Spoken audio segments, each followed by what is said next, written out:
யாத்திராகமம் 40ஆம் அதிகாரம். கர்த்தர் மோசேயை நோக்கி, நீ 1ஆம் மாதம் 1 தேதியில் ஆசரிப்பு கூடாரத்தின் வாசஸ்தலத்தை ஸ்தாபனம் பண்ணு. அதிலே சாட்சி பெட்டியை வைத்து பெட்டியை திரையினால் மறைத்து மேஜையை கொண்டு வந்து அதில் வைக்க வேண்டியதை கிரமமாய் வைத்து குத்து விளக்கை கொண்டு வந்து அதன் விளக்குகளை ஏற்றி பொன் தூபபீடத்தை சாட்சி பெட்டிக்கு முன்னே வைத்து வாசஸ்தலத்து வாசலின் தொங்கு திரையை தூக்கி வைக்க கடவாய். பின்பு தகன பலிபீடத்தை ஆசரிப்பு கூடாரமாகிய வாசஸ்தலத்தின் வாசலுக்கு முன்பாக வைத்து தொட்டியை ஆசரிப்பு கூடாரத்துக்கும் பலிபீடத்துக்கும் நடுவே வைத்து அதிலே தண்ணீர் வார்த்து சுற்று பிராகாரத்தை நிறுத்தி பிராகார வாசல் தொங்கு திரையை தூக்கி வைத்து அபிஷேக தைலத்தை எடுத்து வாசஸ்தலத்தையும் அதிலுள்ள யாவையும் அபிஷேகம் பண்ணி அதையும் அதிலுள்ள சகல பணிமுட்டுகளையும் பரிசுத்தப்படுத்துவாயாக. அப்பொழுது பரிசுத்தமாயிருக்கும். தகன பலிபீடத்தையும் அதன் சகல பணிமுட்டுகளையும் அபிஷேகம் பண்ணி அதை பரிசுத்தப்படுத்துவாயாக. அப்பொழுது அது மகா பரிசுத்தமான பலிபீடமாயிருக்கும். தொட்டியையும் அதன் பாதத்தையும் அபிஷேகம் பண்ணி பரிசுத்தப்படுத்துவாயாக.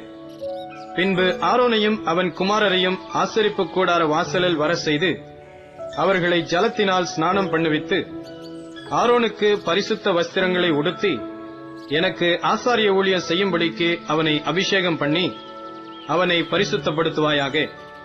அவன் குமாரரையும் வர செய்து அவர்களுக்கு அங்கிகளை உடுத்தி அவர்கள் எனக்கு ஆசாரிய ஊழியம் செய்யும்படி அவர்களையும் அவர்கள் தகப்பனை அபிஷேகம் பண்ணினபடியே அபிஷேகம் பண்ணுவாயாக.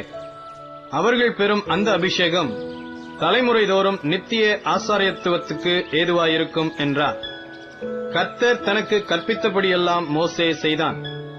2ஆம் வருஷம் 1ஆம் மாதம் 1 தேதியில் வாசஸ்தலம் ஸ்தாபனம் பண்ணப்பட்டது. மோசே கூடாரத்தை எடுப்பித்தான். அவன் அதன் பாதங்களை வைத்து அதன் பலகைகளை நிறுத்தி அதன் தாழ்பாள்களை பாய்ச்சி அதன் தூண்களை நாட்டி வாசஸ்தலத்தின் மேல் கூடாரத்தை விரித்து அதன் மேல் கூடாரத்தின் மூடியை கர்த்தர் தனக்கு கற்பித்தபடியே போட்டான். பின்பு கர்த்தர் மோசேக்கு கற்பித்தபடியே சாட்சி பிரமாணத்தை எடுத்து அதை பெட்டியிலே வைத்து பெட்டியில் தண்டுகளை பாய்ச்சி பெட்டியின் மேல் கிருபாசன மூடியை வைத்து பெட்டியை வாசஸ்தலத்துக்குள்ளே கொண்டு போய் மறைவின் திரைச்சீலையை தொங்க வைத்து சாட்சி பெட்டியை மறைத்து வைத்தான். பின்பு கர்த்தர் மோசேக்கு கற்பித்தபடியே மேஜையை ஆசரிப்பு கூடாரத்தில் வாசஸ்தலத்தின் வடபுறமாய் திரைக்கு புறம்பாக வைத்து அதன் மேல் கர்த்தருடைய சமூகத்தில் அப்பத்தை வரிசையாக அடுக்கி வைத்தான். பின்பு கர்த்தர் மோசேக்கு கற்பித்தபடியே குத்து விளக்கை ஆசரிப்பு கூடாரத்தில் மேஜைக்கு எதிராக வாசஸ்தலத்தின் தென்புறத்திலே வைத்து கர்த்தருடைய சந்நிதியில் விளக்குகளை ஏற்றினான். பின்பு கர்த்தர் மோசேக்கு கற்பித்தபடியே ஆசரிப்பு கூடாரத்தில் திரைக்கு முன்பாக பொற்பீடத்தை வைத்து அதன் மேல் சுகந்த வர்க்கத்தினால் தூபங்காட்டினான். பின்பு கர்த்தர் மோசேக்கு கற்பித்தபடியே வாசஸ்தலத்தின் தொங்கு திரையை தூக்கி வைத்து தகன பலிபீடத்தை ஆசரிப்பு கூடாரமான வாசஸ்தலத்தின் வாசலுக்கு முன்பாக வைத்து அதன் மேல் சர்வாங்க தகன பலியையும் போஜன பலியையும் செலுத்தினான். அவன் ஆசரிப்பு கூடாரத்துக்கும் பலிபீடத்துக்கும் நடுவே தொட்டியை வைத்து கழுவுகிறதற்கு அதிலே தண்ணீர் வார்த்தான். அவ்விடத்திலே மோசேயும் ஆரோனும் அவன் குமாரரும் தங்கள் கைகளையும் கால்களையும் கழுவினார்கள். கர்த்தர் மோசேக்கு கற்பித்தபடியே அவர்கள் ஆசரிப்பு கூடாரத்துக்குள்ளே பிரவேசிக்கிற போதும் பலிபீட தண்டையில் சேருகிற போதும் அவர்கள் கழுவிக் கொள்வார்கள்.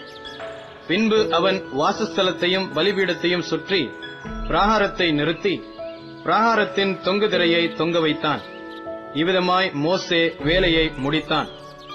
அப்பொழுது ஒரு மேகம் ஆசரிப்பு கூடாரத்தை மூடினது. கர்த்தருடைய மகிமை வாசஸ்தலத்தை நிரப்பிற்று. மேகம் அதன் மேல் தங்கி கர்த்தருடைய மகிமை வாசஸ்தலத்தை நிரப்பினதினால் மோசே ஆசரிப்பு கூடாரத்துக்குள் பிரவேசிக்க கூடாமல் இருந்தது.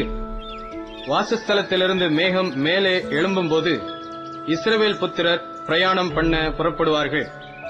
மேகம் எழும்பாதிருந்தால் அது எழும்பும் நாள் வரைக்கும் பிரயாணம் பண்ணாதிருப்பார்கள். இஸ்ரவேல் வம்சத்தார் பண்ணும் எல்லா பிரயாணங்களிலும் அவர்கள் எல்லாருடைய கண்களுக்கும் பிரத்யட்சமாக பகலில் கர்த்தருடைய மேகமும் இரவில் அக்கினியும் வாசஸ்தலத்தின் மேல் தங்கியிருந்தது.